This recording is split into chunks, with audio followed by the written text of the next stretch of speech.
Prince William pays touching tribute to Diana and Charles for encouraging charity work.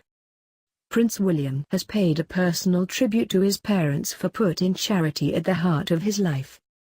The Duke of Cambridge opened up about the impact of both his mother and father, and also praised the charitable commitment of the Queen and the Duke of Edinburgh in a speech to the Charity Commission. Prince William, second in line and a future king, used his keynote address to issue a strong, rallying call to charities, urging them to work together more collaboratively.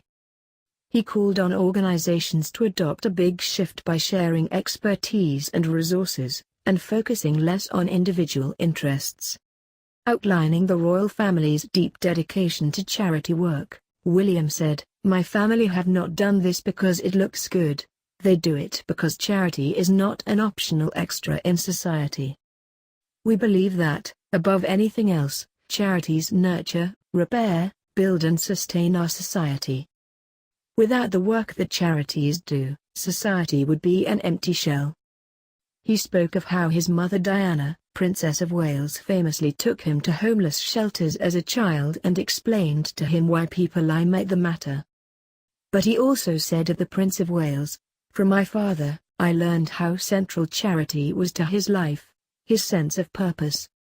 The Prince's Trust is not an arm's-length organization for my father. He cares deeply about the Prince's Trust because it is a living projection of his values.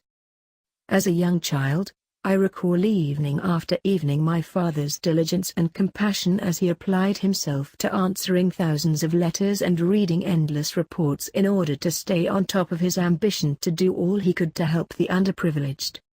William added, "Without my realizing it, what my parents were doing was instilling in me and Harry a lifelong habit to put charity at the heart of our lives." The Duke also paid tribute to his grandparents, the Duke of Edinburgh and the Queen. He said, "My grandfather Prince Philip has been one of the most tireless public servants of this country, deeply committed to helping young people fulfill their potential. My grandmother the Queen has never given a Christmas broadcast without paying tribute to charitable organizations, volunteers and people who care for others."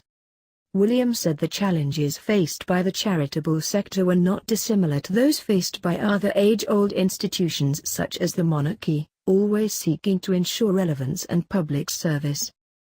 The Duke, who set up a royal foundation with Prince Harry and the Duchess of Cambridge to pull together their charity work, warned against divisive fundraising and territorial behavior and urged charities to work collaboratively.